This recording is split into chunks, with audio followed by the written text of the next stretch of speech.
Hi, welcome to my kitchen again. Today I want to cook foods from Lebanon for you. Lebanon's in a terrible situation at the moment, but when I was a child, Lebanon was a land of incredible mystery. No, I'm not Lebanese. Some of you have written and asked. I'm a Norwegian. But when I was a little boy, my mother's Norwegian sister married a Lebanese fellow. And by the hand, he took me into the kitchen, and this gorgeous, dark-skinned man would stand in front of the stove and throw pots and scream and yell. It was a horrifying experience at first, until I realized he was a very tender and affectionate man, and he taught me to cook Lebanese food. He was the one, Vic Abdo in Seattle, was the one who taught me from the very beginning that cooking is neither a masculine nor a feminine category. He is a non-sexist cook. Way before the time the rest of us caught on, you see. So I have some things rolling this morning. I've got to start cooking right away, and then I'll tell you stories about his mother and about his childhood and about eating in the desert. We're going to have a good time. But first of all, remember in Lebanon and in Syria and in Armenia, the most common meat form is lamb mixed with a lot of vegetables. So I have in this casserole, a heavy pot here, cooking about a pound of chopped up lamb shoulder or lamb steak, sauteing with a lot of onions, a handful of onions chopped, some garlic, and a bit of olive oil. Now, into that, I'm going to add... Oh, do you want to know what we're cooking? That was a fair question. We're cooking lamb and okra. Or you can make this dish with lamb and green beans, frozen. Works perfectly. To the lamb now, which I've already browned, along with the onion and the garlic, you see, I'm going to add 1 can of tomatoes. And you see how smooth they are? Because I've run them through the osterizer. Grandma Abdo used to run hers through a sieve, and she would, she'd spend, well, that was the Middle Eastern way. You get up at 5 o'clock in the morning and start making bread, and you cook all day long. That's why Mama was not allowed to go out to work, because the family would starve to death. There we are. Now, the common spice that is used in the Middle East are two. A very interesting blend of cinnamon and allspice. With lamb and tomato, yes. Just a pinch, about maybe a half teaspoon of cinnamon into our... That was a 15-ounce can of tomato, by the way. Now we're going to put in a half teaspoon of cinnamon and a half teaspoon of allspice, and we've about got it. We need some salt and pepper. Then we'll let this cook for, let's say half an hour in the tomato sauce. But I'm going to throw one together in a hurry because, as you know, I always have too much cooking for you when you come, and I just hate to have you miss out on anything. All right, we're going to cook this for half an hour, right? Zongo, it's been cooked for half an hour. With the lid on, It'll be tender and nice by that time. And then we add 2 packages of whole frozen okra. And if you can find fresh okra in your part of the country year-round, I want to know because I want to move there. I love okra. I think there are 2 kinds of people in the world, you're right. Okra lovers and non-okra lovers. Some people claim that the texture is too much for them, but I just love it. I just love it. All right, we'll cook that for another half an hour now. You got the recipe? The lamb, onions, and garlic are sautéed together in a little bit of olive oil first. Then you add the can of tomatoes that you've mashed up in an osterizer or a food blender, along with some salt and pepper, cinnamon and allspice. Then you simmer that for half an hour, then add the okra and simmer it for another half an hour. So total time is 1 hour cooking. And at the end of the hour, well, let me show you. Get a big platter here. Well, anyhow, here it is. Just a delicious dish. Very rich. I'll put this in front of you here on the counter. And we'll serve it over rice. And I'm not going to use just a regular, plain old rice. I'm going to use a pilaf. And a pilaf means that you've browned the rice for just a bit in some olive oil. And Grandma Abdo used to cook a rice that had noodles in it. You see the noodles here? It's a marvelous dish. And you simply brown spaghetti or rice noodle, egg noodle, in a bit of oil first. Then add the rice. And then cook it, and that's all there is to it. Tiny bit of salt. So the final dish is really very, very striking. I'm going to make a plate here. And as we go along today, I'm just going to prepare one platter. And then we'll leave all these other things sit around. And the okra and lamb is served right on top of the rice. Oh, I can remember this so many times when I was a little kid. One afternoon, Grandma Abdo took us to the park. We were going to have a picnic. And it rained, and she made this dish for me. I was 6 years old, and she used to take me to a park and feed me Lebanese food. You see, marvelous woman. In any case, we got to the park, and it was raining like mad, so we were so disappointed. We went home, and she sat us down on the front room rug and fed us Lebanese food on a blanket on a carpet in a very nice home. She was a lovely woman. I sure miss her. Sure miss her. You have someone like that in your childhood, don't you? Who, I'm stalling now, waiting for the pan to heat up for the next dish, you see. But you have someone in your childhood who taught you that it's best to cook with memories rather than ingredients. It's best to cook with your background. And she was an ethnic cook. She was a dear little round lady, a dark skin and dark hair, and lovely, lovely smile. And she kept bubble gum in her pockets. In her apron pocket, I remember. And she used to take marvelous care of us, and it was always with Lebanese food because she wanted us to remember. You see? That's what cooking's about. Cook with your memories. That's what she taught her son to do, too. All right, second dish. This one is going to look very much the same to you because we're using in our frying pan ground up lamb or chopped lamb, a bit of onion and garlic, and I've already sautéed that. And now to this I'm going to add, oh, this is an eggplant dish, by the way. Don't back away. Yes, Middle Eastern vegetables are a little unusual, but I think they're just terrific. So to our lamb, onion, garlic, and olive oil, which I've already browned, we're going to add a bit of salt and pepper. Oh, so many things to cook in so little time. That's the nature of the world. I love it. All right, and then we're going to add a bit of tomato sauce, about half a cup to our pan. There we go. That's half a cup. We don't want this to be too wet. Come on, go. There we go. And now our usual cinnamon and allspice, just a smidgen. Don't put too much of these things in or everything will taste the same. And that's not the point of using spices or herbs in your food. The point is not everything to taste the same, but to enjoy the sweetness of the Middle East, the sweetness of the desert. Marvelous place. You can learn to do this, flipping things around, if you'll just remember to lean your pan forward when you do it. We want 1/4 cup of red wine. There we are.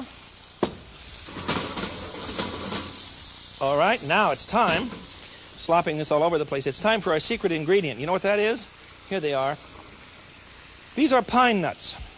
They do come from the center of the pine cone. We don't grow them in this country at all. You have to bring them in from Italy or from the Middle East, but they do come from a pine cone. And you take the leaves off the pine cone and pop out, you know, leaves is all that's the only word I can think of. And you pop out these lovely little seeds. They're very expensive. They run about $10 a pound, but that's the dish. This is it. So if you're going to do it, you can use sliced almonds as a substitute, I suppose, but I would call it a substitute, I suppose. I don't want you to do that. Putting in about 3 tablespoons of pine nuts. And then we're going to cook this for a bit till it cooks down. Won't take long. And I'll show you how to prepare the eggplant. First of all, you cut up an eggplant. This lovely, lovely vegetable, which I think is one of the most gorgeous colors in the world. My wife has a dress this color. It's just, and for me, it's, well, you know, I'm so hooked up on food that when she puts on that dress, well, never mind. It's none of your business. The eggplant is sliced, so you see, and then I fried the eggplant in a little bit of olive oil. Now, you must remember that when you put olive oil on eggplant, the eggplant is going to absorb olive oil like mad. It will just suck it right up. As a matter of fact, it will absorb so much olive oil that you have to be careful. There's an old joke in the Middle East. Well, it's really not a joke. It's true. Desert peoples all say this. Because the eggplant will absorb oil just endlessly, a man is wont to turn to another man and say, listen, he's so rich that he doesn't care how much olive oil his wife puts on the eggplant, which means, you know, he has endless source. Okay, that's ready. Do you get the recipe? If we confuse you, at the end of the show, we'll give you an address and you can send us a note and we'll send you all kinds of recipes. I have a whole book full. But this one is lamb, onion, garlic, sauteed in olive oil, a bit of tomato paste, red wine, cinnamon and allspice, and then the final blow, and the necessary blow as far as I'm concerned, is the pine nuts. Then I'm going to put this on the top of sauteed, very quickly, just brown them on sides, sauteed slices of eggplant, about 3/4 of an inch thick. Just brown them very, very quickly.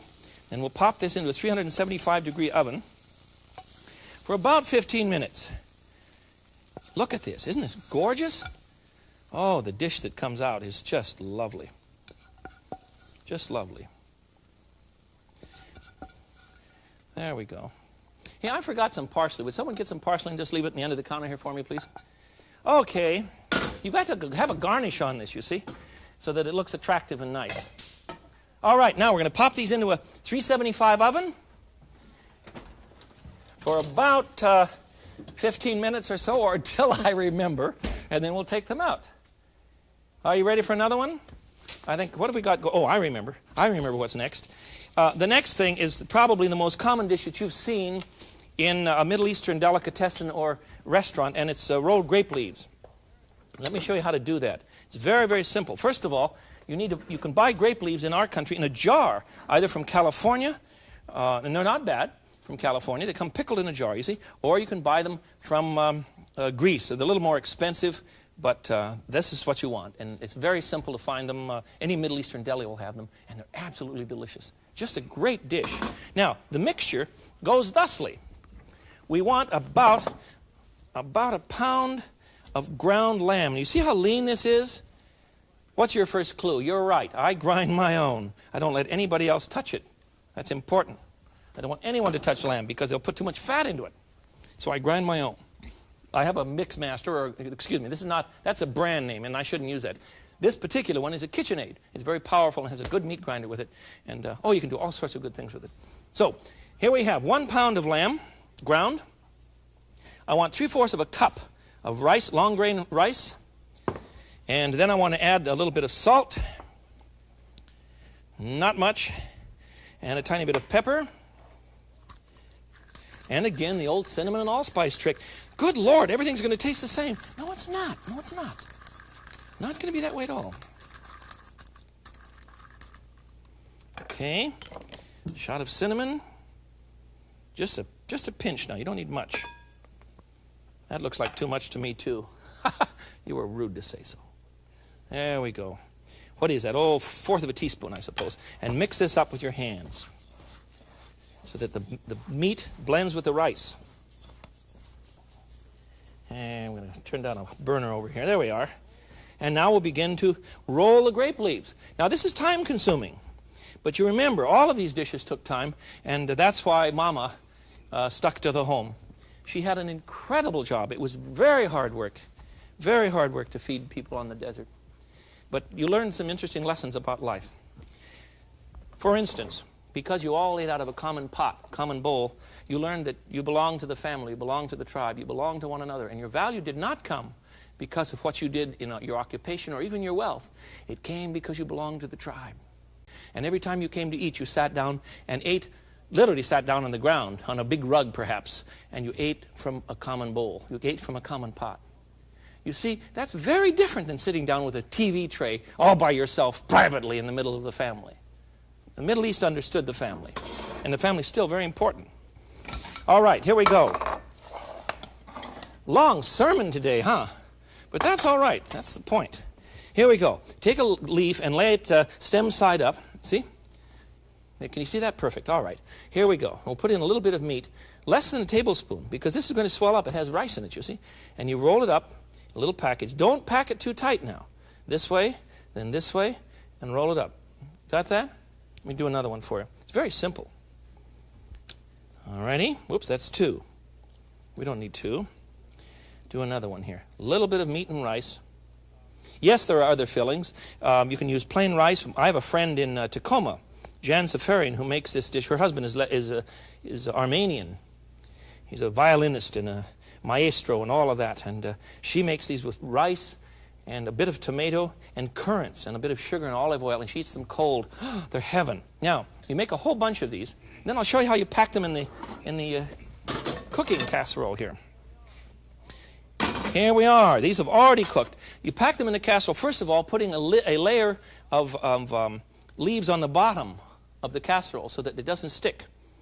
And then put them in very tightly, pack them up tight together so that they don't come apart when you're cooking. At least I hope they don't come apart. We'll see what we've done here. Ouch, I'm going to have to get a fork and dig some of these out. Be very careful with them now. They're very, very fragile. There we go. And we'll just remove the skin. I also have a top layer of leaves on this dish so that I could put some plates on the top. Did you see me take those plates off? I've used those for weights to keep the leaf. There they are. You see them? That looked awfully messy to you at first, but now it's lovely, you see?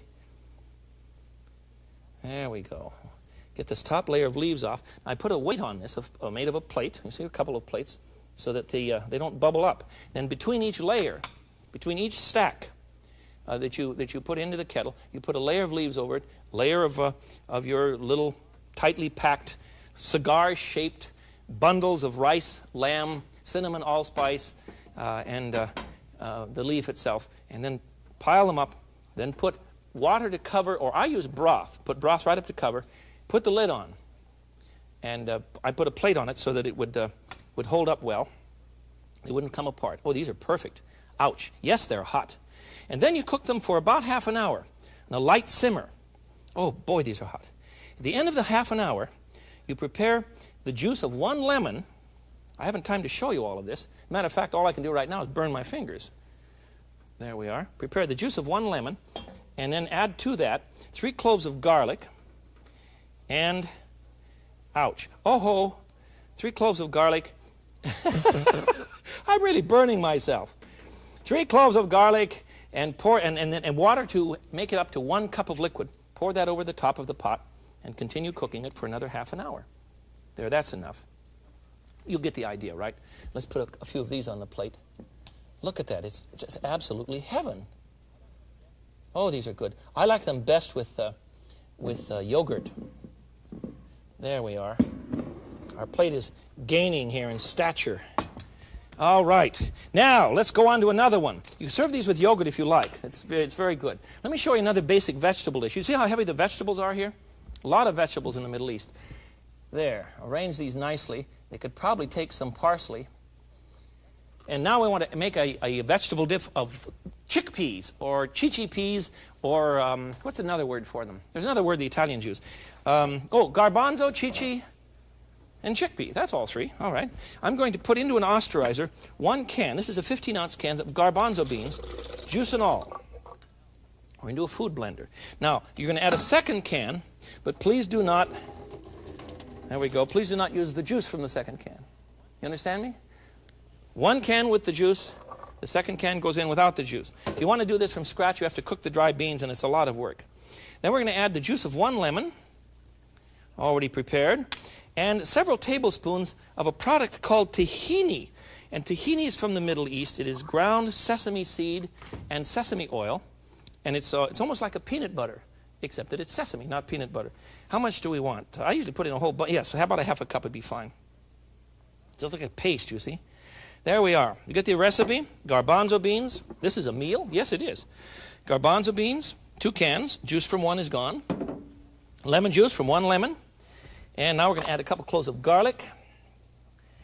Oh, couple. This is just a good excuse for eating garlic. Perhaps 3 cloves if you're really into it.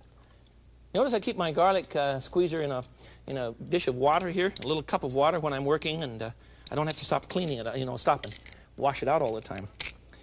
The blender will not break down the garlic smooth enough. That's why I'm crushing it up beforehand. It will not be smooth enough. There we go. Oh, I see the mystery man brought us our parsley. Aren't we lucky? We'll be ready for everything now. Yes, I do have people that help me here in the kitchen, of course. A lot of them, and a lot of eaters, too. And no, I don't do the dishes. That's none of your business. Okay, here we go. We're going to blend this on high. Come on, go. A little bit higher. There we go. And this will turn into a very thick paste, a very creamy paste.